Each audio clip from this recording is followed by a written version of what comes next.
अस्सलाम वालेकुम दोस्तों, मां दिलेर सिंधी इन वक्त मौजूद आहियां कराची यूनिवर्सिटी रोड ते। दोस्तों ये आहे मौसमियात।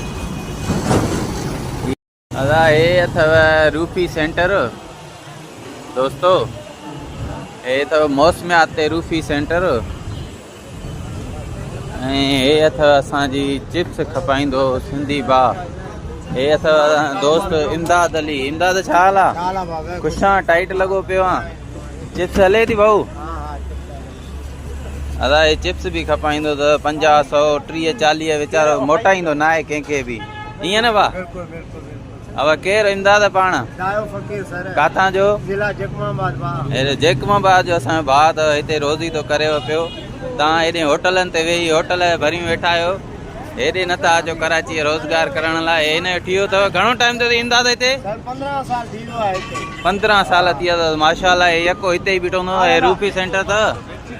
हे रूफीअ जे आॾो ई हिते बीठो हूंदो अथव दोस्तों।